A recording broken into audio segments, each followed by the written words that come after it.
Hello छात्रों, कैसे हैं आप सब। उम्मीद है आप सब सकुशल होंगे और घर बैठे पढ़ाई कर रहे होंगे। छात्रों, हमेशा की तरह आज भी हम आपके लिए लेकर आए हैं बहुत ही इम्पोर्टेंट और बहुत ही दनदनाता हुआ टॉपिक। खासकर छात्रों जो क्लास 12th के विद्यार्थी हैं, जिनका पॉलिटिकल साइंस सब्जेक्ट है, उनको आसियान के बारे में पढ़ना है।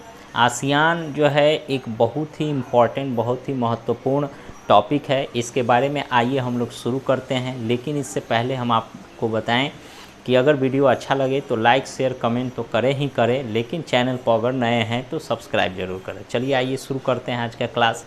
देखिए छात्रों, आज हम लोगों को आसियान के बारे में पढ़ना है। इसका शॉर्टकट यहाँ हम लिख दिए हैं, पहले से बोर्ड पर लिख दिए हैं, चूँकि समय लगता है लिखने में, है ना। आसियान जो है फुल फॉर्म इसका होगा इसका शॉर्ट फॉर्म ASEAN है, मतलब association of south east Asian Nations.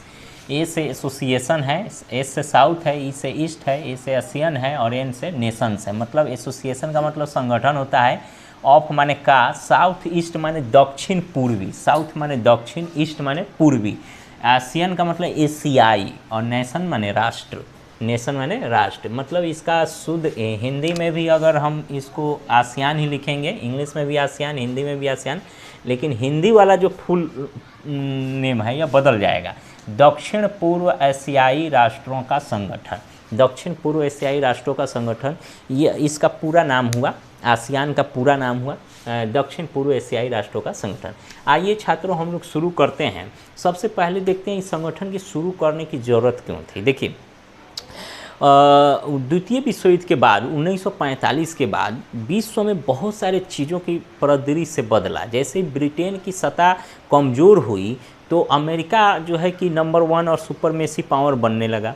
America अपना वर्चस्व पूरी दुनिया में स्थापित करने लगा। इसलिए अमेरिका की शक्ति को चुनौती देने के लिए बहुत सारे संगठन अस्तित्व में आए। जैसे यूरोपीय संघ को देखिए, आसियान को देखिए, सार्क को देखिए, वार्सा संधि को देखिए, और भी बहुत सारे संगठन जो है कि स्थापना में हुए, अस्तित्व में आए, जिनका मुख्य उद्देश्य ही था रूस को या अमेरिका को वर्चस्व को कड़ा मुकाबला देना, टक्कर देना। तो यूरोपीय संघ मतलब यूरोपीय देशों ने भी मिल करके अपना एक संगठन बनाया था, यूरोपियन आर्थिक समुदाय। ये 1957 में, बाद में इसी का नाम बदल के 1992 में जो है कि यूरोपीय संघ कर दिया गया। इसके बारे में भी हम किसी और वीडियो में बात करेंगे, यूरोपीय संघ क्या है, कैसे है। आज हम लोग देखते हैं आसियान के बारे में। यह भी द्वितीय विश्व युद्ध के कुछ दिनों बाद इसकी स्थापना होती है और विश्व में अमेरिका के वर्चस्व को चुनौती देने के लिए एक सत्ता के विकल्प के तौर पर एक नए संगठन की शुरुआत होती है।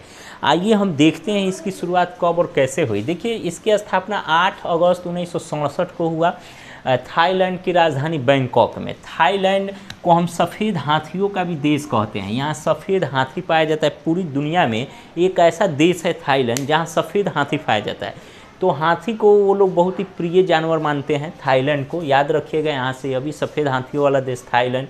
इसकी राजधानी बैंकॉक है। तो यहीं 8 अगस्त 1967 को, आगे देखते हैं कि तो 8 अगस्त को ही हम लोग आसियान दिवस के रूप में भी मानते हैं। एक बार क्वेश्चन में पूछा था आसियान दिवस इनमें से है, तो उसकी स्थापना का जो दिन था वही उसका स्थान दिवस हो जाएगा। प्रतिवर्ष 8 अगस्त को आसियान दिवस मनाया जाता है। इसका मुख्यालय देखिए जकार्ता में है। जकार्ता कहाँ है? इंडोनेशिया की राजधानी जकार्ता है। इसकी स्थापना कहीं और होती है और इसका हेडक्वार्टर मुख्यालय कहीं और शिफ्ट किया जाता है, इंडोनेशिया की राजधानी जकार्ता में।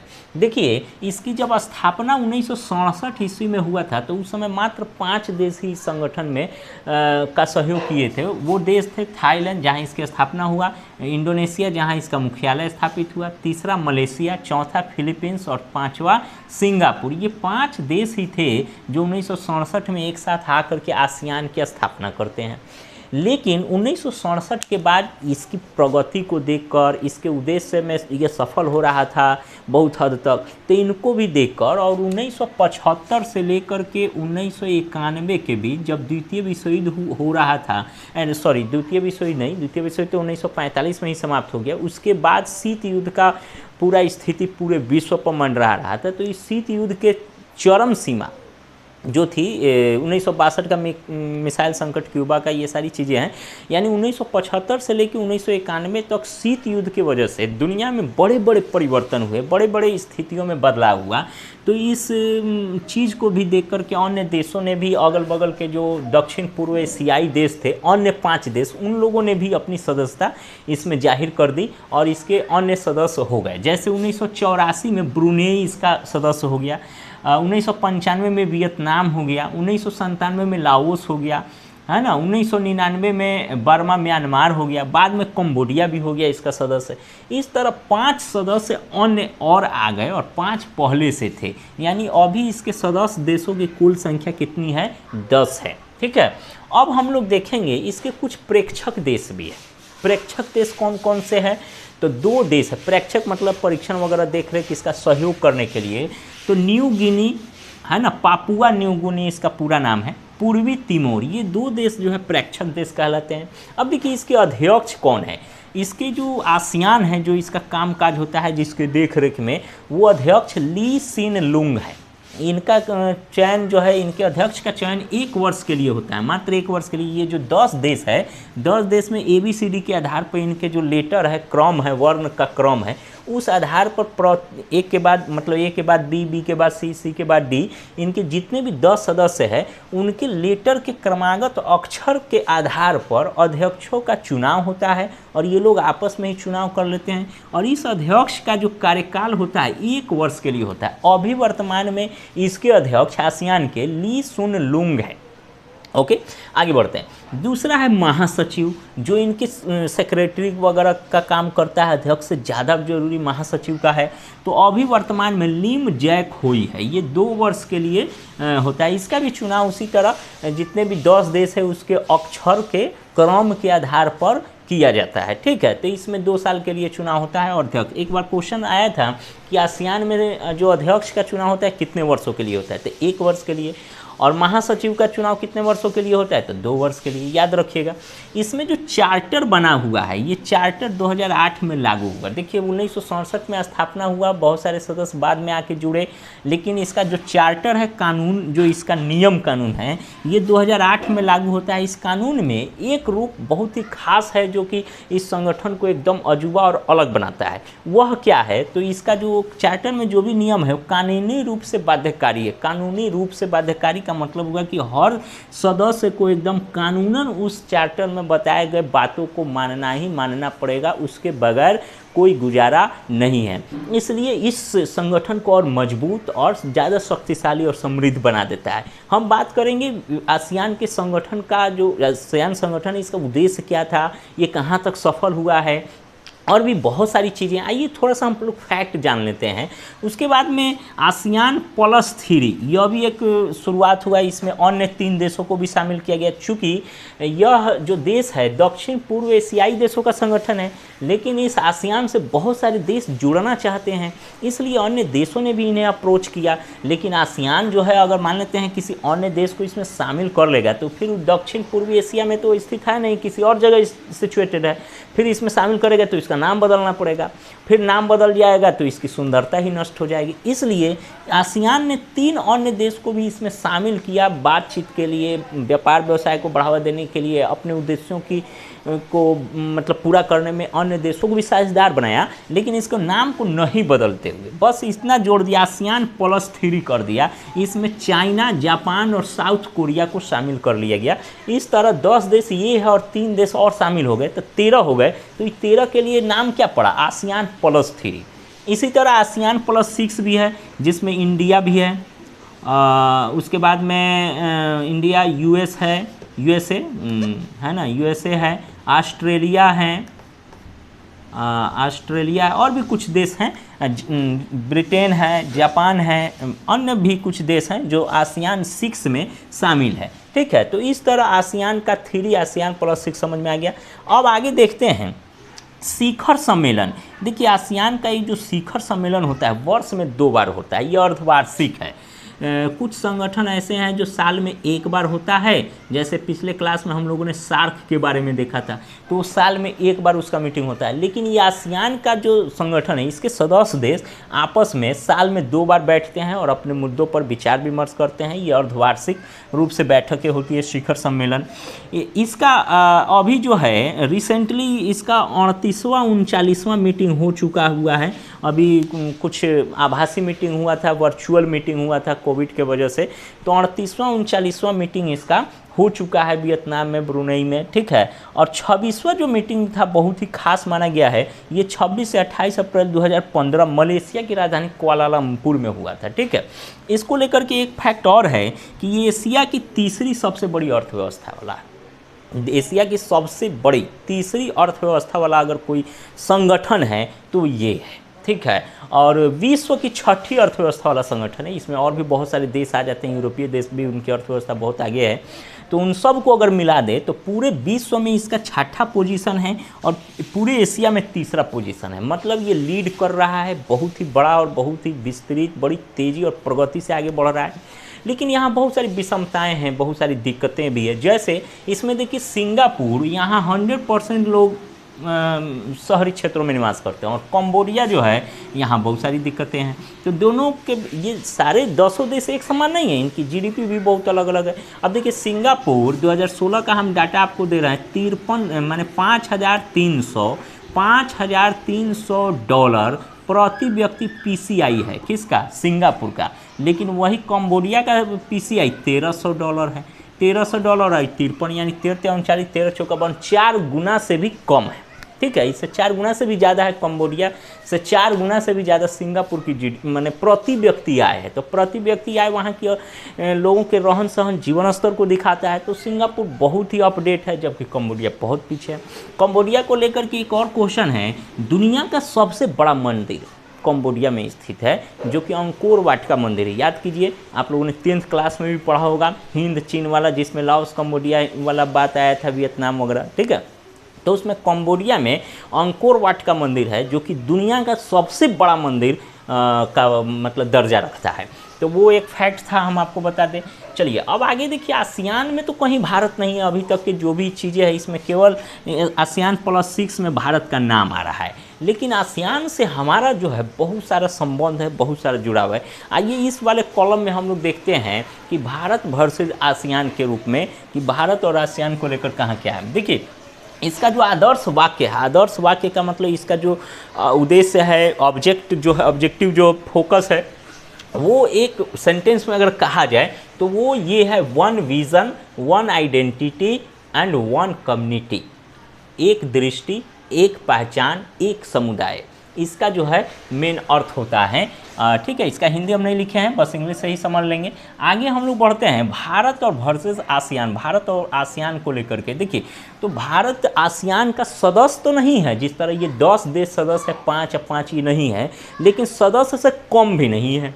इसका पूर्ण वार्ता भागीदार है, इसके साथ व्यापार व्यवसाय हो रहा है। भारत आसियान के साथ बहुत सारे एग्रीमेंट साइन हुए हैं। तो यानी इसके सदस्य न रहते हुए भी सदस्य ज़्यादा महत्व भारत को है, और भारत भी किसी संगठन में पूर्णतः शामिल न होकर के भी उसका साझेदार, पार्टनरशिप होकर उसके साथ छोटे बड़े एग्रीमेंट करके भी इसको बहुत ज़्यादा महत्व दिया जा रहा है। इसलिए आसियान की उपयोगिता और औचित्य हमारे लिए कहीं ज़्यादा और इम्पॉर्टेंट हो जाती है। आइए देखते हैं आसियान को लेकर के भारत के बीच में क्या क्या समझौते हुए हैं। तो डायलॉग पार्टनरशिप, ये 25 साल के लिए संवाद भागीदार को लेकर के तैयार हुआ था। तो 25 साल के लिए भारत और आसियान के भी डायलॉग पार्टनरशिप हो गया, यानी संवाद भागीदारी होगी। किसी भी चीज़ को, संवाद को लेकर आसियान के प्रति या आसियान हमारे मशवरे को लेकर के, मतलब दोनों के भी डायलॉग बातचीत होगी, यानी बातचीत होगी। बातचीत का लेकर के एक मीटिंग हुई थी। ये 25 सालों का एग्रीमेंट है। दूसरा है summit level interaction. Summit level interaction का मतलब कि इसके मतलब मीटिंग वगैरह में भारत भी आमंत्रित होगा इस समिट में। यह भी साइन किया गया था, 15 वर्षों के लिए है, ठीक है। उसके बाद में स्ट्रैटेजिक पार्टनरशिप, यानी स्ट्रैटेजिक का मतलब होता है कि स्ट्रैटेजी बनाकर एक बहुत ही अच्छा से किसी चीज़ को विकास करना व्यवस्थित ढंग से। तो इसके लिए भी भारत और आसियान एक दूसरे के साझेदार है, भागीदार हैं, सहयोगी हैं। इसलिए भी एक पार्टनरशिप साइन हुआ था, 5 सालों के लिए है, ठीक है। हाँ, ये इसमें यही थोड़ा-सा अंतर आ जाता है कि इसका जो ओरिजिनल साझेदार होता है ना, उसमें टाइम बाउंडेशन 2 साल, 5 साल या 10 साल नहीं होता है, बस उसका सदस्य है तो है। लेकिन अन्य देश अगर इसमें आते हैं, तो थोड़ा-सा बाउंड हो जाता है, जैसे 5 साल के लिए, 15 साल के लिए, 25 साल के लिए या किसी टर्म कंडीशन के हिसाब से। तो भारत आसियान का सदस्य पूर्णतः नहीं है, लेकिन ये पूर्णतः से कम भी नहीं है। ठीक है, आगे बढ़ते हैं। भारत का व्यापार व्यवसाय बहुत सारे देशों से होता है। भारत का व्यापार व्यवसाय आसियान के इन 10 देशों से भी होता है। तो भारत का जो चौथा व्यापारिक भागीदार, अगर कोई पूरी दुनिया में सबसे ज़्यादा व्यापार व्यवसाय अगर किसी से होता है, तो पहला, दूसरा, तीसरा के बाद चौथा जिसे सबसे ज़्यादा होता है वो ये आसियान है, इन 10 देशों में होता है। भारत से व्यापार व्यवसाय 10% से ज़्यादा आयात निर्यात, यानी 10-11% है। 10% के आसपास हम करते हैं और 11% वहाँ से आता है। यानी मिला करके देखा जाए तो चौथी बड़ी शक्ति है जिससे हमारा व्यापार व्यवसाय का लेन देन इन आसियान देशों से होता है। चलिए, ये इम्पॉर्टेंट है। आगे हम लोग बढ़ते हैं। 2003 में भी एक बहुत बड़ा काम हुआ था आसियान और भारत को लेके।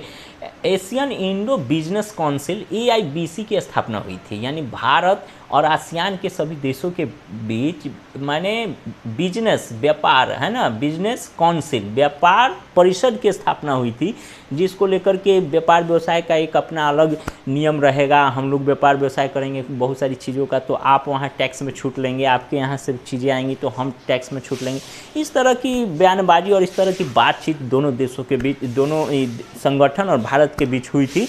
तो उसको लेकर के आसियान इंडियन बिजनेस काउंसिल बने हुआ था। कब? 2003 में। 2-3 फैक्ट और बताते हैं। 1996 में पूर्ण वार्ताकार भागीदार बना दिया, मतलब इसका जो डायलॉग पार्टनरशिप पहले 25 साल के लिए था, अब ये हमेशा के लिए पूर्ण वार्ता भागीदार बना दिया गया है। ये कब? 1996 में। ये बहुत इंपॉर्टेंट है। आगे है, भारत और आसियान के बीच में एक ट्रेड एग्रीमेंट भी हुआ है, जिसमें फ्री ट्रेड एग्रीमेंट उसका नाम दिया गया है। Free trade agreement FTA sign हुआ है। ये 13 अगस्त 2009 को हुआ था। इसमें क्या है कि बहुत सारी चीज़ों का जो व्यापार व्यवसाय करेंगे ना हम, तो आप वहाँ टैक्स न लेंगे और आपका वस्तु हमारे यहाँ आएगा तो हम टैक्स नहीं लेंगे या कम लेंगे। इस तरह करके क्या किया गया है, व्यापार व्यवसाय दोनों पक्षों की तरफ से बढ़ाने के लिए हम लोग एक दूसरे के करीब आए हैं, एक कदम पहल किए हैं ताकि ट्रेड को बढ़ावा मिल सके। और फ्री ट्रेड एग्रीमेंट यानी मुक्त व्यापार समझौता हुआ है।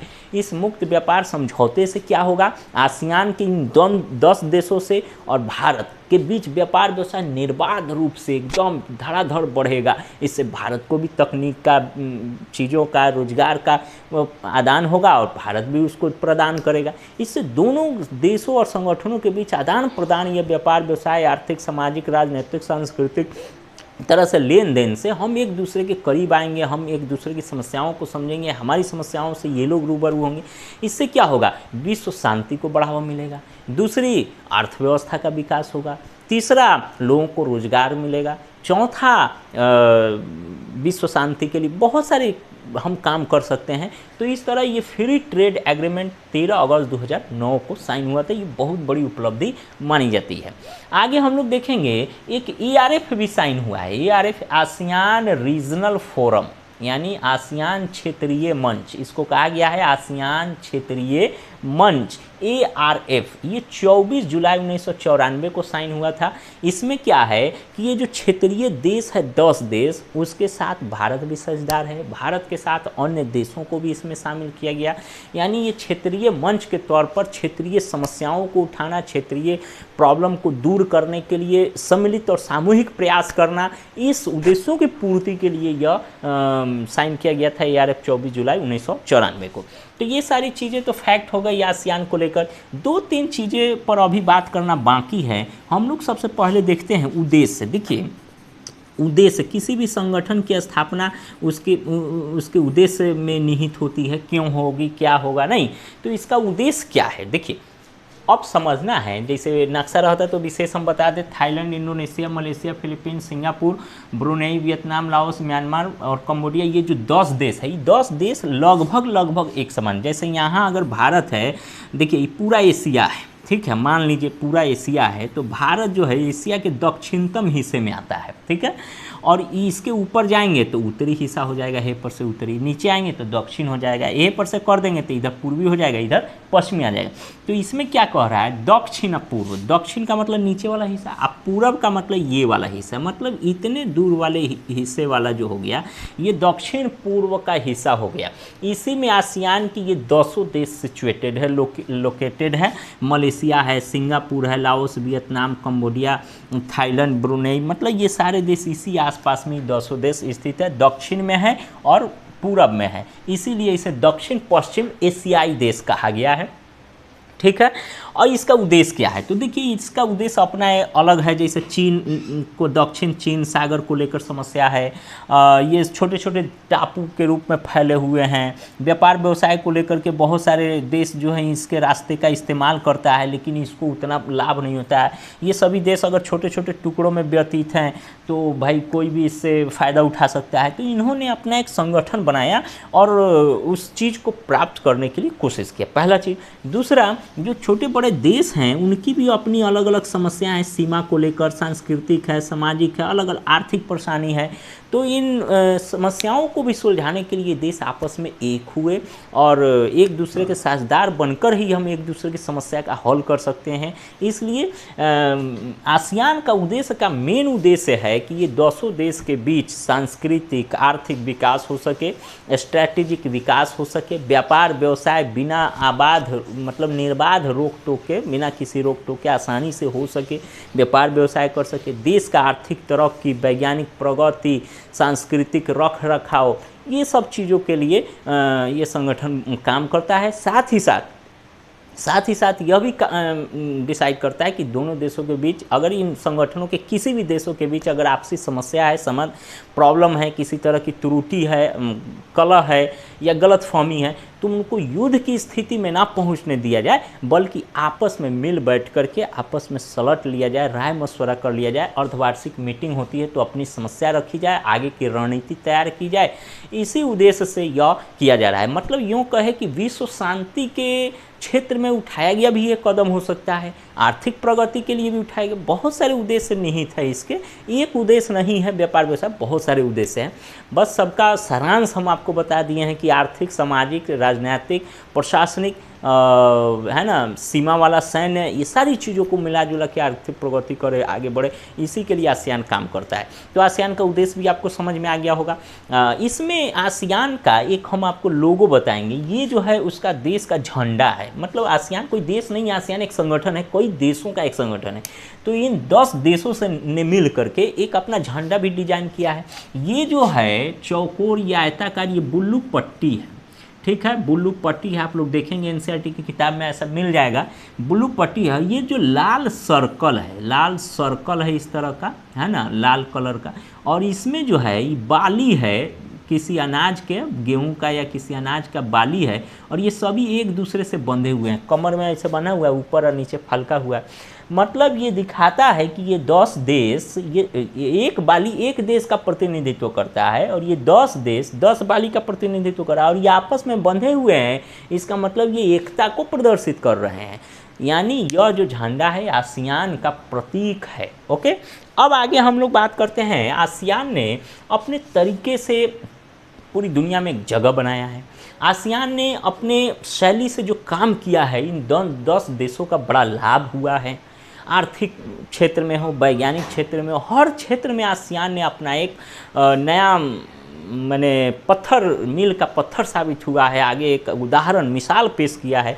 इसी कड़ी में आसियान ने एक शैली विकसित की है जिसे हम आसियान शैली के नाम से जानते हैं। आसियान शैली, ये जो है लघु उत्तरीय क्वेश्चन में भी आता है आसियान शैली, या इसी को हम लोग आसियान वे के भी नाम से जानते हैं। आसियान वे, आसियान शैली क्या है तो समझिए। आसियान के देशों ने आपसी समस्याओं को हल करने के लिए, आंतरिक परेशानियों को दूर करते हुए, कड़ी से कड़ी परेशानियों को आसानी से हल करने का अपना एक अलग रास्ता बनाया है। व्यापार व्यवसाय करके, आर्थिक प्रगति और उन्नति तरक्की करके उन्होंने एक मिसाल पेश किया है। काम करने का एक नया सिस्टम, एक परंपरा तय किया है। इसी शैली को, आसियान के इस काम करने के इस खास अंदाज को हम आसियान शैली के नाम से जानते हैं, आसियान वे के नाम से जानते हैं। क्लास 12th में आप लोगों को पॉलिटिकल साइंस के चौथे या पाँचवें चैप्टर में आसियान के बारे में पूरा डिटेल्स में पढ़ना है। और हमने आपको जितना हो सके अधिक से अधिक हमने कवर करने की कोशिश की। आसियान के सारे फैक्ट, उद्देश्य, इसका संगठन, इसकी स्थापना, इसके सारे डिटेल्स को हमने समराइज करके बताने की कोशिश की है कम शब्दों में और महत्वपूर्ण चीज़ों को। ठीक है, तो ये आपको वीडियो अगर आपको अच्छा लगा है तो ज़रूर वीडियो को लाइक कीजिएगा, अपने दोस्तों के पास शेयर कीजिएगा, जिससे भी ये लाभदायक लगे उस तक ज़रूर पहुंचाइए। साथ ही साथ चैनल पर अगर नए हैं तो सब्सक्राइब कर दीजिए, बड़ी मेहनत से वीडियो ऐसा बनता है। और इसी तरह की वीडियो मनोरंजक और ज्ञानवर्धक वीडियो हमेशा हम आपके लिए लाते रहेंगे। इसलिए वो वीडियो का सूचना आप तक मिले, इसलिए जो बेल आइकन होता है उसको भी हिट कर दीजिए, ऑल कर दीजिए, ताकि उसकी सूचना सबसे पहले आपको मिले और हमसे जुड़े रहें। इतने देर सुनने के लिए, इस वीडियो को देखने के लिए आपका बहुत बहुत धन्यवाद। फिर मिलते हैं अगले क्लास में, तब तक के लिए छात्रों विदा लेते हैं। जय हिंद छात्रों।